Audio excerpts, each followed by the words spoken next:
Hi guys, from this video you will find out about the cons of living in Sydney, Australia. What are the drawbacks of living down under? This video will be especially relevant and useful for you if you are in the process of making the decision to move to Sydney temporarily or permanently, or if you have just arrived.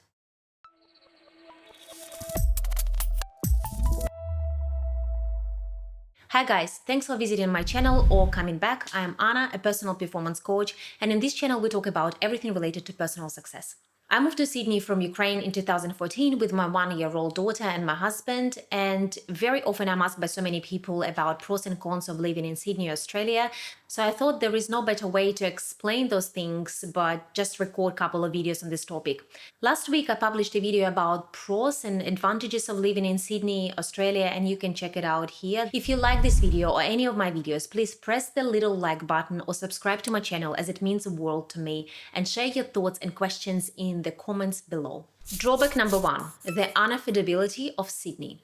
Sydney got the status of the second least affordable city in the world after Hong Kong. The cost of living in Sydney now is higher than in New York and in London. Average salary in Sydney, as per most recent statistics, is 55k USD pre-tax. Sydney median price for a house is 1 million United States dollars. So if you don't eat anything, don't drink anything, don't spend a cent, maybe in 20 years you will save enough for a house. Oh, stop. No, you won't, because by that time, the inflation rate and the rate of property appreciation and increases will actually be higher than the growth in your salaries. So the verdict is that the chances are pretty high if you start from scratch in Sydney as an immigrant and working on average salary. I just can't see how it is feasible for you to save and buy your median price house in a lifetime. For example, this is the cost of 2-bedroom apartment in one of the good Sydney areas, close to the city, but with no convenient train connection. And this is another area, very safe area, close to the beach, but 1-hour train ride from the city in quite old block of apartments, but renovated 2-bedroom small apartment. So you can see the prices are pretty high. We bought our first home here after approximately 1.5 years since we arrived in Sydney. And just a reminder that we arrived here with 20k United States dollars and thought that we were super rich. Our money was gone in like a blink of an eye. So it was very hard for us to save for the first deposit, and we bought off the plan. As very often you only need 5 to 10% of initial deposit when you buy off the plan. But if you buy the apartments that are already built or the houses that are already built, you need approximately 20% deposit, and obviously with pretty huge mortgage. And the only reason we were able to do that is because our salaries were much higher than average. We wouldn't have been able to do what we did with 2 kids. So my view, if you're an immigrant, especially with kids, unless you can get a really good income once you move here within a year or 2, definitely at least twice as average higher salary per year, it will be pretty difficult to live a comfortable life in this expensive city. Drawback number 2, small job market. If you work in corporate world, unless you are in IT industry, you will struggle to find a first job here. And even the second one, and even the third one will not be easy, especially if you have a long list of non-negotiables. It will not be easy at all. Just to put it in perspective, it took me 9 months and 300 rejections to find one of my recent roles. Yes, it does get harder once you step into that senior leadership roles, as that pyramid gets narrow. The higher up you go, the less of those roles you will have available. But still, I have been here 10 years. I have plenty of local experience. I built some kind of network here, and it's still super hard for me to find every next role. Majority of the roles with good pay and in good companies are spread within the network.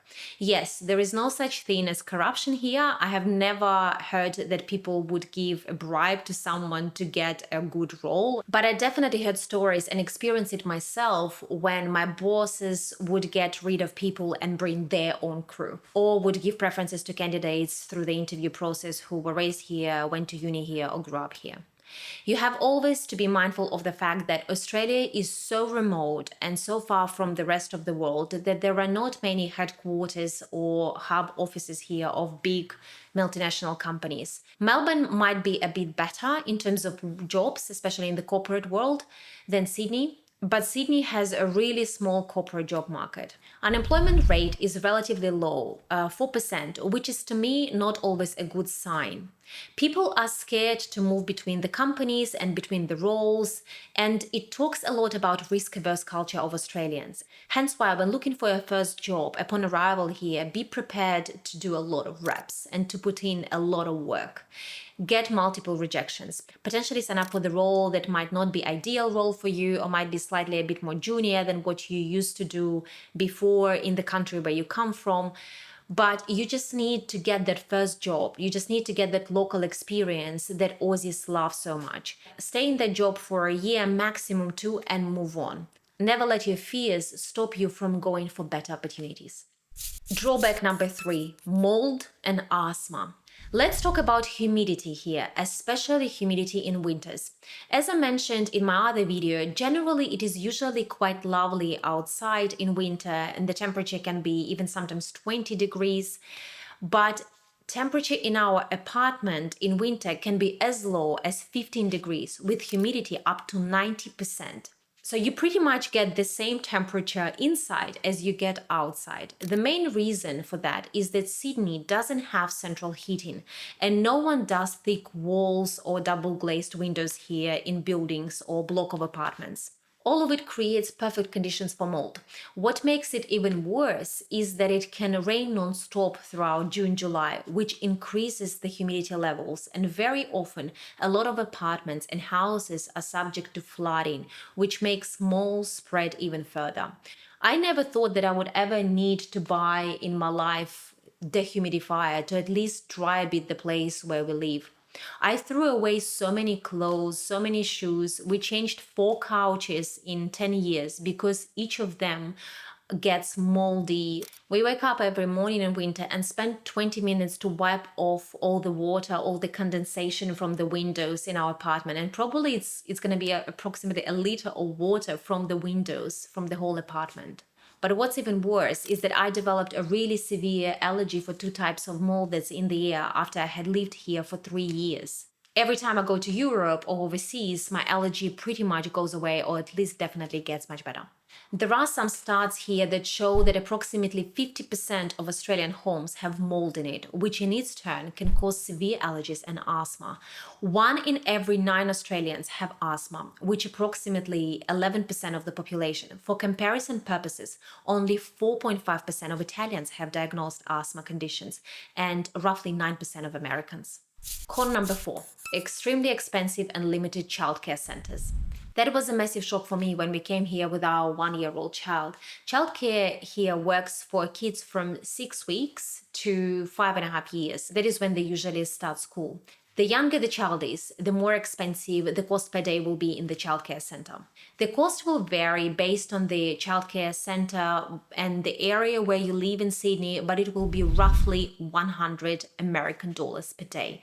And you'd better enroll them in the moment when you find out that you're pregnant, because the queue and the waiting list can last up to 2 years. Most of the childcare centers open from 7 a.m. till 6 p.m. They provide food, nappies, snacks, have a high ratio of educators per number of children, and are pretty good childcare centers. Once your child turns 3 or 3.5, and if you're lucky enough, you might get a spot in preschool, which works from 8 till 3, and usually you have to pack your own snack, your own lunch, but it's definitely much cheaper and costs roughly $50 American per day. There are some government subsidies involved, but the higher your income is, the lower subsidy you will receive from the government. As an example, for our child who used to attend childcare center from Monday to Friday, we paid roughly $20K American out of pocket expenses per year, which is pretty much the cost of 2 good holidays for 4 of us. Many people here use the help of their grandparents or prefer to have one parent not working full-time and staying with kids until the kids reach the age of 5.5, when they can start public school. But if you are an immigrant, you probably won't have those luxuries. So you need to consider those things when moving here as well.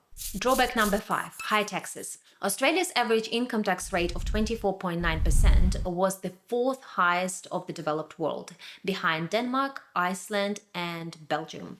Australia has a progressive tax system, so the more you earn, the more tax you will pay. I know that some countries will pay a flat rate irrespectively of their levels of income, for example, Estonia or Bolivia. But here, the harder you work, and the more you work, the higher up you climb, the more taxes you will give back to this country. I know it sounds counterintuitive, but that is the cost of living in a country with a high standard of living. We see that those taxes go in the right direction, though. Australia has beautiful parks, barbecue areas, libraries, the roads are in good condition, and good hospitals. So you kind of see where the taxes go, but the thought of how high the taxes are does hurt sometimes. Drawback number 6, dangerous sun and risk of skin cancer. Australia has one of the highest rates of skin cancer in the world. At least 2 in 3 Australians will be diagnosed with skin cancer by the age of 70.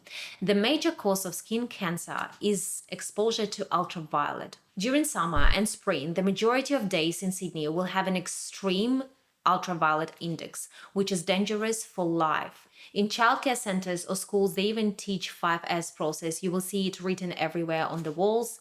Sleep on clothes, slop on sunscreen, slap on hat, seek shade, and slide on sunglasses. Slip, slop, slap, seek and slide, have fun outside, but don't get fried. Slip on a shirt, slop on sunscreen, slap on a hat, seek shade, slide on sunnies, simple as that. We're extremely sun conscious. We swim in covered swimsuits, try to avoid being in the sun between 12 and 3 p.m. in summer and spring. I don't leave the house to go even to the office without SPF protection on my face. In the last 10 years, my skin got covered in moles and I get my skin checked every 6 months. And the same for my kids. I never learned more about the risk of getting sunburned and the sun danger than after moving to Sydney. Drawback number 7, long distance from everything. Australia is way too far away from everything. And if you are moving here from the US or from Europe or actually from wherever you go, you need to be mindful that traveling back to the place where you come from or just traveling around the world will get a bit more complicated and definitely very expensive. We as family absolutely love traveling. It is actually one of our biggest values, so it does significantly impact our budget. We now think that whatever takes us up to 8 hours of flying is actually close. Flying to Europe now takes 25 hours, and a holiday in Europe for 4 of us for a month would cost the price of a middle-class car. It does impact the cultural aspect as well, which leads me to my next point. Drawback number 8, limited cultural experiences and basic style. You won't see a lot of performers come in here for the concerts or a lot of exhibitions. And if you want to buy tickets to the concert of Ed Sheeran or Adele, you have to buy 365 days in advance. So Australia doesn't have many shows on. It doesn't have a lot of cultural things and cultural exposures. So if you do like those aspects, it might be a bit hard for you and you have to think about that as well. Melbourne definitely has a bit more of that, and Adelaide has sometimes really good exhibitions, but in Sydney there is not much happening. We do go to Sydney Opera House quite a lot just because we love operas and ballet shows. Generally speaking, if it's a rainy day, you will struggle to find things to do in Sydney. And drawback number 9, cultural fit. Especially if you come from Europe, and when I talk to many Europeans, you will struggle definitely initially with the cultural differences. And what I mean is that Europeans are generally very, very direct. And especially me coming from Ukraine, I am super direct. I'm very straightforward. We don't like small talks. We like going straight into the business. We like to say things as they are. In Australia, it is slightly different. Australians like to sugarcoat things. Australian likes to be really going around the topic before they tell you what they think. And for me, it's still really, really hard. So they do love small talks. You can't jump straight into the business until you talk about the weather or the weekend or some little basic things. I can tell you that cultural misalignment has been a big problem for me in some of my jobs. And especially the higher up you climb in corporate, you can find it difficult because your authenticity stays with you and it's very hard to change who you are and your style of communication. You can tweak it a bit, but you can't change it fully. And especially considering I was 27 when I came to Australia, I was pretty much formed individual already. It does get quite difficult sometimes, especially when I get into stress mode or when I have to deliver something. It can be quite hard. I hope you found this video useful, and as usual, whether you're just planning to move to Australia temporarily or permanently, or whether you just want to come here for holidays, I'm rooting for your success. With care, Anna.